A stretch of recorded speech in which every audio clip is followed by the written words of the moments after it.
నమస్తే, welcome to 99 TV. అతను వైసీపీలో ఉండగా ఒక సంచలనం, చాలా ఫెరోషియస్ అగ్రెసివ్ స్పోక్స్ పర్సన్గా పేరు పడ్డారు. హఠాత్తుగా మరి జనవరి మాసంలో సంక్రాంతి తర్వాత ఏమైందో ఏమో తెలియదు కానీ ఒకరోజు మధ్యాహ్నం బీజేపీలో చేరిపోయారు. కారణాలు తెలియలేదు కానీ తెలిసి చూసిన వాళ్ళందరూ అవాక్కయ్యారు. ఇదేంటిది, జగన్మోహన్ రెడ్డి గారికి అత్యంత సన్నిహితుడు ఈయన వెళ్ళిపోయి బీజేపీలో చేరటం ఏంటి, as to what prompted him.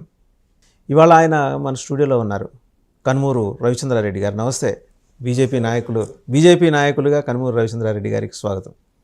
As to what prompted you అండి, అంటే మీరు అత్యంత లాయలిస్ట్, వైసీపీకి జగన్మోహన్ రెడ్డి గారికి ఇష్టలు, అండ్ చాలా ప్రామినెంట్గా నేషనల్ లెవెల్లో స్పోక్స్ పర్సన్గా మీకు మంచి పదవి ఇచ్చారు, అండ్ ఒక కార్పొరేషన్ చైర్మన్ ఇచ్చారు. ఇన్ని ఇచ్చిన జగన్మోహన్ రెడ్డి గారిలో నచ్చనివి ఏంటండి మీకు, ఎందుకని వచ్చేసారు? వాసుదేవన్ గారు, మనం అనేక ఇంటర్వ్యూలు చేసాం, అనేక మాధ్యమాల్లో కూడా చేసాం. మీరు నన్ను బాగా ఎరుగుదురు. నా వ్యక్తిత్వం, నా పద్ధతి, నా శైలి అన్నిటికీ సంబంధించి మీకు పరిచితమే.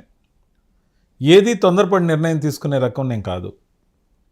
అంతేకాకుండా నమ్మకాన్ని వమ్ము చేసి నమ్మక ద్రోహం చేసే వ్యక్తిని కూడా కాదు. కాదు, నమ్మి జెండా పడితే ఆ జెండా కోసం నిలబడి గట్టిగా పోరాటం నేను చేయటం మీరు చూశారు. కాంగ్రెస్ పార్టీలో 11 సంవత్సరాలకు పైగా ఉన్నప్పటికీ వైఎస్ఆర్సీపీలోకి వచ్చిన మరుక్షణం నుంచి, వైఎస్ఆర్సీపీ జెండా పట్టిన క్షణం నుంచి, జగన్మోహన్ రెడ్డి గారి ఆధ్వర్యంలో పార్టీలో చేరినప్పటి నుండి వెరీ నెక్స్ట్ మినిట్ మీడియాకు స్టార్ట్ చేసి మాట్లాడడం మొదలుపెట్టినప్పటి నుంచి కూడా పార్టీ పని ఏ విధంగా చేశానో మీరు చూశారు. దాదాపుగా ఒక వారం రోజులు తక్కువ 6 సంవత్సరాల పాటు నేను వైఎస్ఆర్సీపీలో పనిచేయడం జరిగింది. 2018 కాంగ్రెస్ పార్టీలో రాజీనామా చేసి 2019 జనవరి 25 నేను వైఎస్ఆర్సీపీలో చేరితే 2025 జనవరి 18 వరకు వైఎస్ఆర్సీపీలో ఉన్నా. ఓడిపోయిన తర్వాత కూడా దాదాపు 9 నెలల సమయం, 8 నెలలు పూర్తయ్యాయి. కానీ ఎందుకు పార్టీ మారాల్సి వచ్చింది? పార్టీ మారడానికి కారణం ఏంటి? నాయకుడు నచ్చకనా, లేకపోతే నాయకుడి శైలి నచ్చకనా, లేకపోతే కోటరీ ప్రభావమా, లేకపోతే సిద్ధాంత రాహిత్యమో, లేకపోతే ఏదైనా నచ్చలేదా? కానే కాదు. వీటన్నిటిలో ప్రధానమైన కారణం కోటరీలో కొందరు వ్యక్తులు ప్రవర్తిస్తున్న తీరు. నాయకుడికేమో నేను దగ్గర, నాయకుడి అభిమానం పూర్తిగా పొందా, నాయకుడు విశ్వాసంలోనే పార్టీ నుంచి బయట వచ్చే రోజు కూడా ఉన్నా. ఒక రకంగా చెప్పాలంటే నాయకుడికి చెప్పకుండా పార్టీ నుంచి బయట వచ్చా. నేను వెళ్ళిపోతాననే సంగతి ఆయనకి ఏమాత్రం తెలియదు.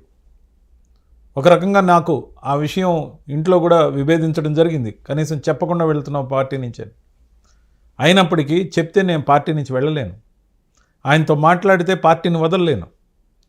ఆయన మాట తీరుతో నన్ను దగ్గర తీసిన తీరుని నేను వదిలి వెళ్ళలేను. కానీ వదలాల్సిన పరిస్థితి. ఎవరైనా ఏ పార్టీనైనా రాజకీయ కోణంలో ఎందుకు ఎంచుకుంటారు? రాజకీయ మాధ్యమం ద్వారా ప్రజలకు సేవ చేయడానికి ఒక ప్లాట్ఫామ్గా రాజకీయ పార్టీని ఎంచుకుంటారు. గతంలో కాంగ్రెస్ పార్టీలో అంత సుదీర్ఘంగా ఉన్నప్పుడు ఎందుకు వదలాల్సి వచ్చింది? అప్పుడు కూడా కోటరీలు ఉండే ఉంటాయి కదా కాంగ్రెస్లో? ఖచ్చితంగా ఉన్నాయి.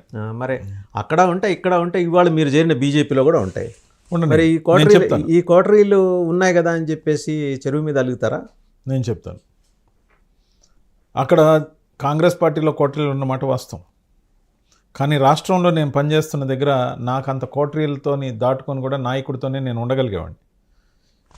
ఇక్కడ కూడా నాయకుడితో ఉండే అవకాశం ఉండింది. కానీ ఇక్కడ కోటరీ ప్రభావం చాలా తీవ్రం. కాంగ్రెస్ పార్టీలో కూడా విధానపరమైన నిర్ణయాన్ని వ్యతిరేకించి బయట రావడం జరిగింది.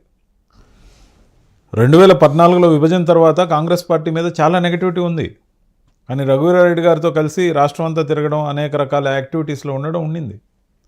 కానీ వన్ ఫైన్ డే మేము రోజువారీగా విభేదించిన చంద్రబాబు నాయుడు గారిని all in sudden Rahul Gandhi గారు కలిసి గతం మర్చిపోదాం, భవిష్యత్తు కోసం పనిచేద్దామని తెలంగాణలో పొత్తు పెట్టుకోవడం నచ్చక ఇన్ని రోజులు మనం డయాసుల మీద విమర్శించిన నాయకత్వాన్ని ఇప్పుడు భుజం మీద మోయాల్సి వస్తుంది కాబట్టి వద్దని చెప్పి పార్టీ మారడం జరిగింది. సో అదొక్కటే కారణం ఆ రోజున.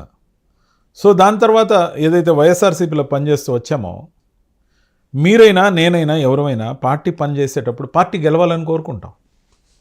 పార్టీలో జరుగుతున్న లోపాయికారి అంశాలు పార్టీ అధినాయకత్వం దృష్టికి తేవాలనుకుంటాం. ప్రయత్నం నేను గట్టిగా చేశా, ఎలక్షన్కి ముందే చేశా, అనేక నినాదాలను విభేదించా. నా ఎస్సీలు, నా బీసీలు, నా మైనారిటీలని కేటగరైజ్ కావద్దని అడిగా. ఎందుకంటే 2019లో మనం ఎలక్షన్ నినాదం కులం చూడడం, మతం చూడడం, ప్రాంతం చూడడం, పార్టీలు చూడడం, ప్రతి పేదవాడు నావాడే, ప్రతి ఒక్కరిని ఆదరించేదే వైఎస్ఆర్సీపీ పార్టీ అని 151 సీట్లు తెచ్చుకున్న పార్టీ. ఆయన ఉద్దేశం కూడా అదే కదా. అందులో పేదవాళ్ళు ఉంటారు కాబట్టి వాళ్ళ గురించి అని ఉంటాడు కదా. పేదవాళ్ళు అందరితో ఉన్నారండి. మీరు కులాలకు పరిమితం చేశారు మిమ్మల్ని ఆ స్పీచ్లు రాసిన వాళ్ళు. ఎప్పుడైతే కులాలకు పరిమితం చేశారో 6 అగ్రకులాలు ఓవర్ నైట్ వెళ్ళిపోయారు, దూరం అయిపోయారు, విభేదించారు మీతో. ఎవరెవరు? మొత్తం జనం విభేదించారు. విభేదించిన 40% ఆయన జేబులోనే ఉంది. ఇంకా 40% ఆయన జోబిలో ఉందంటే 40% ఎల్లకాలం ఉంటుందని కాదు. మీరు చిన్న ఎగ్జాంపుల్ చెప్తా. 2023 డిసెంబర్లో జరిగిన ఎలక్షన్లో టీఆర్ఎస్ నుంచి బీఆర్ఎస్గా మారి 119 సీట్లలో 39 సీట్లు గెలిచిందండి. దాదాపు వాళ్ళకి వచ్చాయి అంతే పర్సంటేజ్. కానీ 6 నెలల తర్వాత జరిగిన పార్లమెంట్ ఎన్నికల్లో ఎన్ని వచ్చాయి? 19%కి పడిపోయారు 6 నెలలే. సో ఎప్పటికీ అది ఫిక్స్డ్ డిపాజిట్ అనుకోవద్దు, ఫ్లోటింగ్ డిపాజిట్ అది. ఓకే.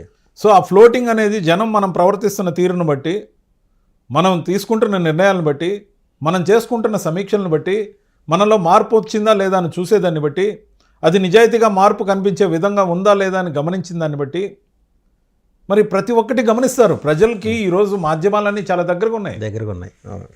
వీడియో విజువల్స్ దొరుకుతున్నాయి, సోషల్ మీడియా చూస్తున్నారు.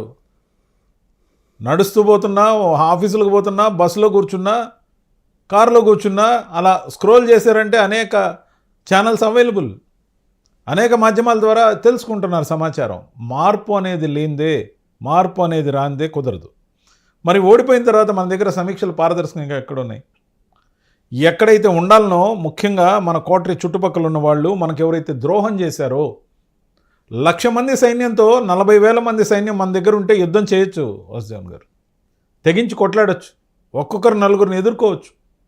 కానీ ఇంట్లో ఉన్న 4 అంతర్గత శత్రువుల్ని కానీ ఏమారితే వాళ్ళు ఇల్లు దివాలా తీయించడంతో పాటు ఖచ్చితంగా ఓడిస్తారు. ఈ మధ్య చావా సినిమా చూసాం, గమనించుంటారు. ఇంట్లో ఉన్న బంధువర్గం భార్య తరపున వాళ్ళే కొట్టిన దెబ్బకి అతను బందీగా దొరికిపోతాడు. అదేవిధంగా ఇంట్లో ఉన్న ద్రోహులను కానీ వేయకపోతే ఎప్పటికైనా ప్రమాదమే. ఈ ఒక్క విషయంతో విభేదించి వాళ్ళ గురించి పబ్లిక్ ఫోరమ్స్లో నేను చెప్పబట్టి నా మీద వాళ్ళు వివక్ష చూపించి కక్షపూరితంగా వ్యవహరించడం మొదలుపెట్టాక నేను పార్టీ నుంచి బయటకు రావాల్సిన కంపల్షన్ ఏర్పడింది. Okay. So it was a compulsion, not voluntary decision. Compulsion in the sense వాళ్ళు నన్ను చేయబట్టి ఏం రాజీనామా చేయించలేదు. ఇన్ఫ్యాక్ట్ వాళ్ళు నన్ను కోరుకున్న జగన్మోహన్ రెడ్డి గారు నన్ను తీయనన్నారు. పార్టీలో రవి అవసరం అని చెప్పారు. ఇన్ఫ్యాక్ట్ ఆ వ్యక్తితో నాకు రాజీ చేసి కలిసి పనిచేయమని చెప్పారు.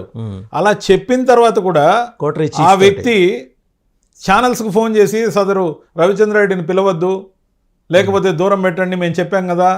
ఈ విధంగా ఇప్పుడు పనికొచ్చే వ్యక్తిని పనికి రాకుండా కోటరీ గురించి మాట్లాడుకుందామండి. సజ్జల రామకృష్ణారెడ్డి గారు, విజయసాయిరెడ్డి గారు, వైవి సుబ్బారెడ్డి గారు, పెద్దిరెడ్డి రామచంద్రారెడ్డి గారు. సరే, పెద్దిరెడ్డి రామచంద్రారెడ్డి గారు ఎనెక్జర్ అనుకోండి, ఆయన అవసరమైనప్పుడు దురద పుట్టినప్పుడు గోక్కోటానికి పిలుస్తుంటారు, ఆయన తెలిసిందే వైసీపీలో.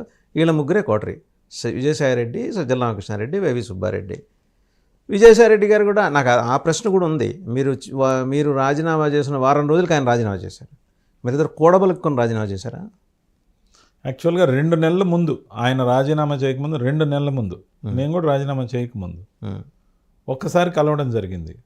కానీ అక్కడ నేను రాజీనామా చేయాలనుకోవడం కానీ, లేకపోతే పార్టీ వదిలేయాలన్న ఆలోచనలో ఉన్నానని కానీ, లేకపోతే ఆయన ఆలోచన కానీ, మామూలుగా మాట్లాడుకుంటూ అసలు ఏం జరుగుతుంది, నా మీద ఏ విధంగా వివక్ష కొనసాగుతుంది అవి చెప్పడానికి వెళ్ళాను.